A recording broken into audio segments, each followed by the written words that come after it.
ये कहानी सुंदरवन जंगलों की है, जहाँ सभी जानवर बहुत खुशी खुशी और मजे में रहते थे। जंगल के शेर राजा काफी अच्छे और दयावान थे। वो जानवरों को ना ही परेशान करते थे और ना ही उनका शिकार करते थे। जंगल के सभी जानवर अपने आप को बहुत सौभाग्यशाली मानते थे कि उनका राजा बहुत अच्छा है। मुझे तो बहुत खुशी है कि हम सब इस जंगल के निवासी हैं। नहीं तो कोई भी राजा ऐसा नहीं होता, और शेर तो ज्यादातर सब शिकार ही करते हैं। हाँ लोमड़ी, तुम सही कह रही हो। हम सारे जानवर इस जंगल में इतनी खुशी की जिंदगी इस वजह से बिता रहे हैं क्योंकि हमारे राजा शेर बहुत अच्छे हैं और वो सारे जानवरों का बहुत ध्यान रखते हैं। हाँ, तुम लोग सही कह रहे हो। शेर महाराज की वजह से ही हमें हर समय पर खाना मिल जाता है, नहीं तो दूसरे जंगलों में जानवरों को भोजन तक नसीब नहीं होता। सब ऐसे ही राजा के बारे में आपस में अच्छी अच्छी बातें करते रहते हैं और शेर राजा को भी बहुत खुशी होती थी क्योंकि उन्हें लगता था कि उनकी प्रजा उनसे बहुत खुश है। अगर जंगल में सब लोग ऐसे ही मिलजुल कर रहे तो जंगल का वातावरण अच्छा बना रहेगा और इस वजह से जंगल में लड़ाई झगड़े भी नहीं होंगे। शेरनी, हमारे जंगल के प्राणी कितने सुख शांति से रहते हैं। यहाँ कोई भी खून खराबा नहीं होता। हाँ, ये बात तो आप सही कह रहे हो। हमारे जंगल जैसी शांति कहीं नहीं है। कुछ समय बाद शेर और शेरनी के बच्चे हो जाते हैं और शेर पूरे जंगल को दावत का निमंत्रण भेजता है। राजा जी, आपको बधाई हो, हमारा राजकुमार आ गया। आपको बधाई हो। आप सभी का बहुत बहुत शुक्रिया मेरी इस खुशी में शामिल होने के लिए। सब बहुत अच्छा चल रहा था, लेकिन एक दिन उस जंगल में एक बूढ़ा शेर आ गया और उसने सभी जानवरों पर वार करना शुरू कर दिया और दिन में 4-5 जानवरों का वो शिकार कर लेता था। सारे जानवर बहुत परेशान हो गए कि अब वो इस बूढ़े शेर से कैसे बचेंगे। जानवरों ने इकट्ठा होकर राजा शेर से बात करने की सोची और सारे जानवर उसके पास जाते हैं। महाराज, हम इस खतरनाक शेर से कैसे बचेंगे? ये तो हमारी आधे जंगल को खत्म कर चुका है। अब हमारे थोड़े से ही जानवर बचे हैं। अगर ऐसा ही चलता रहा तो हम सब मारे जाएंगे। सब चिंता मत करो, मैं अपनी सेना के साथ इसका खात्मा करूंगा। जाओ, सब निश्चिंत होकर वापस घर चले जाओ, मैं सब सही कर दूंगा। ये सारी बात खतरनाक शेर पेड़ के पीछे खड़ा होकर सुन रहा होता है। अच्छा, तो कल ये मुझे खत्म करने आएगा। इससे पहले ही मैं आज रात इसका काम तमाम कर दूंगा। रात का समय हो जाता है और वो खतरनाक शेर चुपके से राजा के महल में घुस जाता है और राजा को चादर ओढ़े सोता हुआ देखकर बोलता है, ये राजा तो अपने बिस्तर पर सो रहा है, इसको अभी खत्म कर देता हूँ। मेरा समय और मेहनत दोनों बच जाएगी। तभी खतरनाक शेर राजा पर हमला करता है, पर बिस्तर पर कोई खून नहीं निकलता। तभी खतरनाक शेर चादर हटाकर देखता है, वहाँ राजा की जगह तकिए बिछे होते हैं। यहाँ राजा तो नहीं है, जरूर ये कोई छल कपट है। मुझे यहाँ से जल्द निकलना चाहिए। खतरनाक गोल्डन शेर जैसे ही वहाँ से चलने लगता है, तभी उसके ऊपर जाल गिर जाता है और खतरनाक गोल्डन शेर उसमें फंस जाता है। तभी वहाँ राजा आ जाता है। क्यों गोल्डन शेर, तुझे क्या लगा था तू मुझे इतनी आसानी से मार देगा? मैं राजा हूँ और राजा को अपने दुश्मन के आने की भनक तक लग जाती है। तुझे क्या लगा था तू मुझे इतनी आसानी से मार देगा? मैं राजा हूँ और राजा को अपने दुश्मन के आने की भनक तक लग जाती है।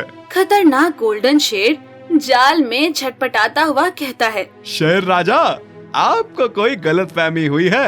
मैं तो आपको एक राजा की बात बताने आया था और इस जाल में फंस गया। तू झूठ बोल रहा है, तू मुझ पर हमला करने आया था।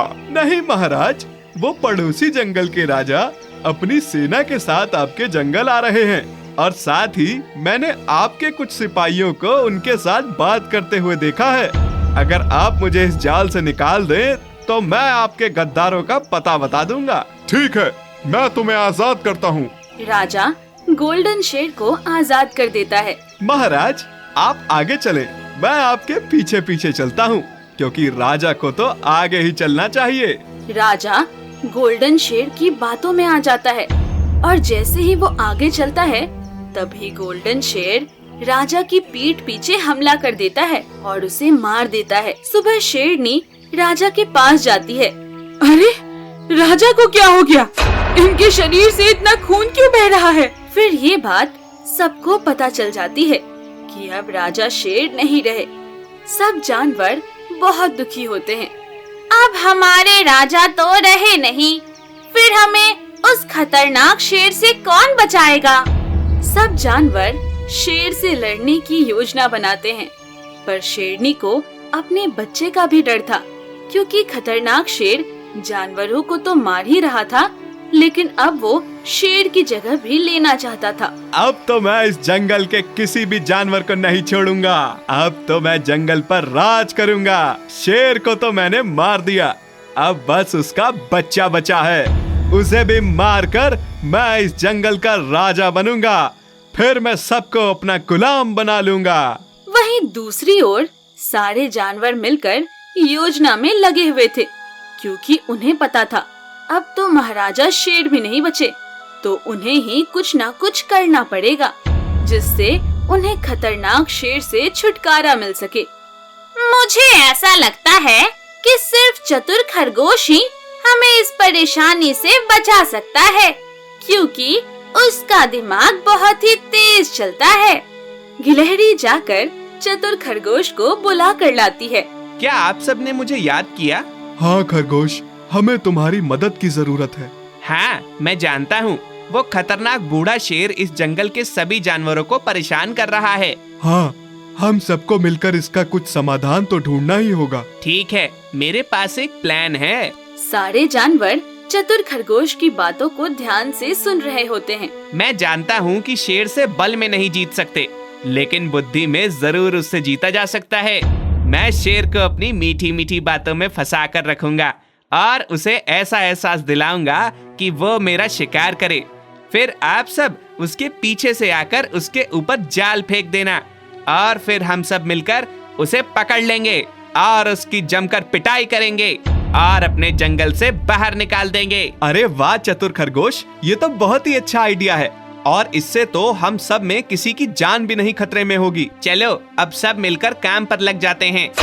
अगले दिन खरगोश वैसा ही करता है जैसे उसने प्लान बनाया था और सारे जानवर उसकी ही बात मानते हैं और वो सब गोल्डन शेर के आते ही उसके सामने झुक जाते हैं।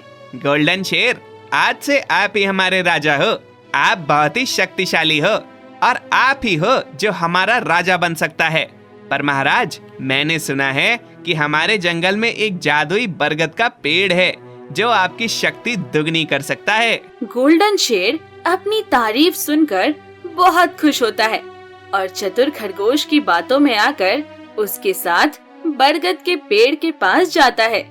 तभी पेड़ के ऊपर से बंदर मामा जाल फेंक देते हैं और सब जानवर गोल्डन शेर को पकड़ने में सफल हो जाते हैं। पर जैसे ही वो शेर को पीटते हैं, शेर रोने लगता है। मुझे माफ कर दो, मेरा आप सबको नुकसान पहुंचाने का कोई इरादा नहीं था। मैं बहुत ज्यादा भूखा था, मैं बहुत बूढ़ा हो गया हूँ और शिकार नहीं कर पा रहा था, तो मेरे जंगल वालों ने मुझे जंगल से बाहर निकाल दिया और मुझे खाने को भी कुछ नहीं दिया। इसीलिए मैं जंगल में आकर छोटे मोटे शिकार करने लगा। लेकिन तुमने हमारे जंगल के सारे जानवरों को खत्म कर दिया, साथ ही हमारे महाराज को भी मार दिया, जिससे हमारे जंगल की जनसंख्या कम होने लगी। हम तुम्हें माफ नहीं करेंगे।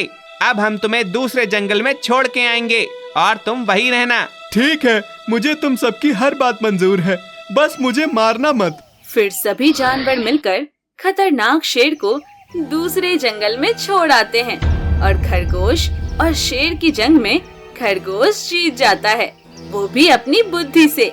और उसके बाद दोबारा से जंगल में सब कुछ शांति पूर्वक चलने लगता है और सब चतुर खरगोश को अपने जंगल का राजा बना देते हैं।